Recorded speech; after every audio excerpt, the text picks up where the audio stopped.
If you are a girl, it is extremely important that you learn how to listen to yourself and how to listen to your intuition. Not just if you're a girl, of course, but this world is extremely um, cruel and it needs a lot of help. It needs a lot of healing. And the way that we can help it is to help ourselves and to heal ourselves.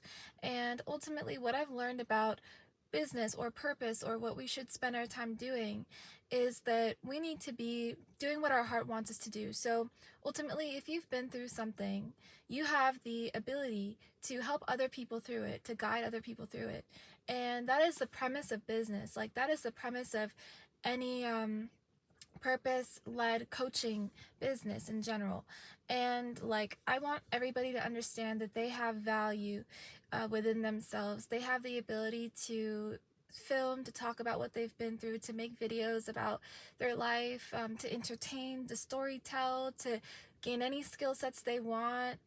Everybody is a magician in the best sense of the term. And I wanted to address girls specifically in this video because we live in a very masculine dominated world, but not just that. It's not the healed masculine energy. It's the unhealed masculine energy that is prominent throughout our globe. And it's just because we have not had leaders in place. We have not had world leaders in place that have not been corrupt for a very long time, right? For generations. And this is just because of the way power is held and what people deem to be power. So a lot of people who think power is control or manipulation or like colonization even, they're just so misled. They don't understand the human condition. They don't understand what the soul is. They don't understand who they are. So people that try to assert their power over others are lost. People who try to stay too much in their ego and flex on other people or think that they're better than others or even hold grudges against people or hate or are stuck in jealousy, I want to say these people are lost, and these people deserve pity and healing. I wouldn't even say pity, but healing. They need healing. And the only way to, like, again, heal really is to want to. You cannot heal these things within yourself unless you really actively want to heal. And it's not fun to be in your ego. Like, it's not a good feeling to flex. It's not a good feeling to lord your power over others. It's not a good feeling to even hold a grudge. It blocks your magician capability. It blocks your high energy. It blocks your manifestation ability. It blocks your intelligence. And ultimately, this is the state of the world that we're in. Like, everybody is comparing themselves against everybody else. Everybody is unhappy. And like, I want to see people happy because there's too much of the other stuff. You know, there's too much hate. There's too much anger and jealousy and comparison.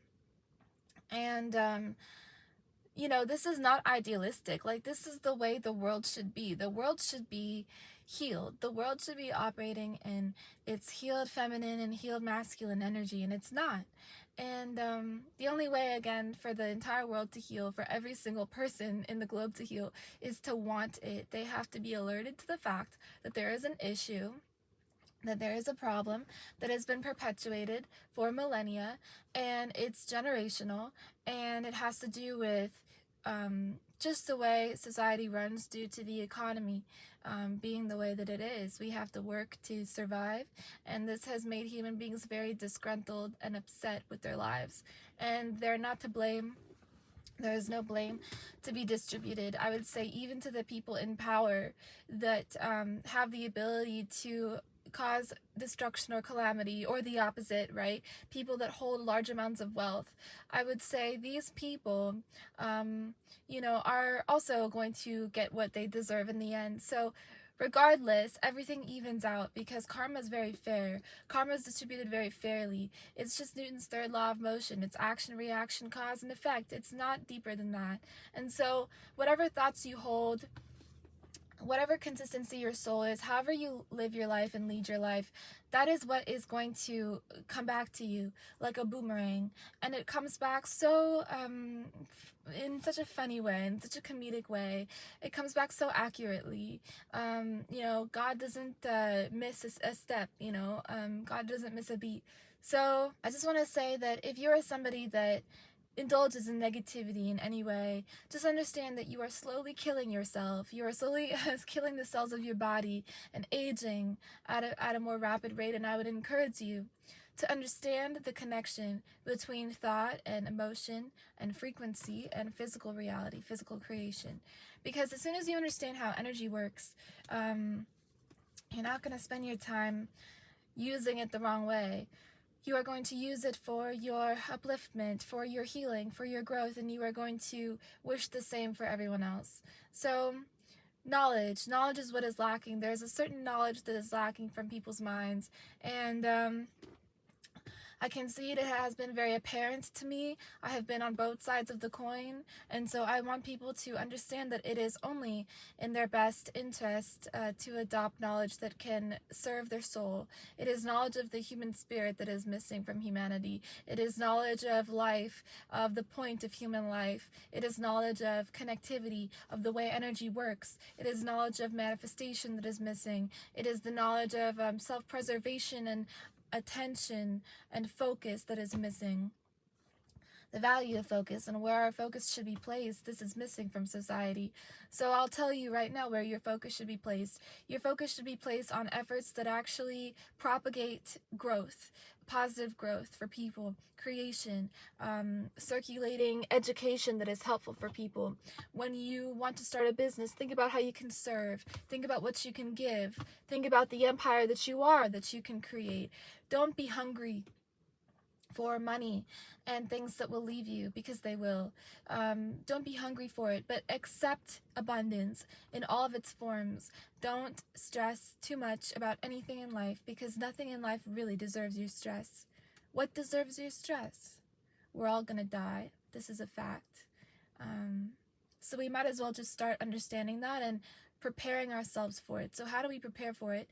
How do we prepare for life, continuous life, is we solidify and we shape the human spirit, we shape the soul, and we elevate our consciousness.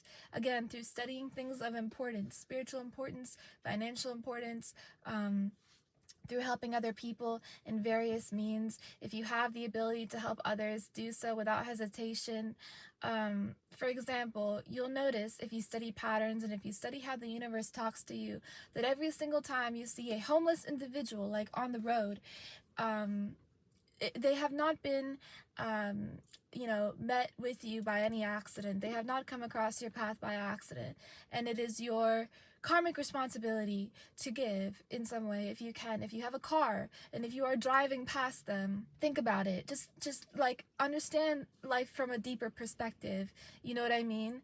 Be self-centered in that way, soul-centered, not self-centered from an egotistical perspective at all, but soul-centered in the sense that you are noticing the signs as they come to you.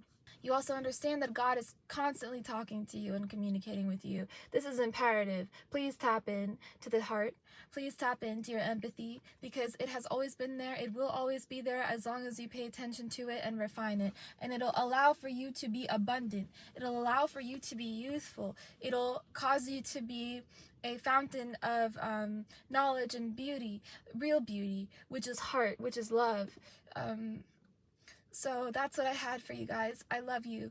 Thank you for being here, and I'll talk to you in the next one. Peace.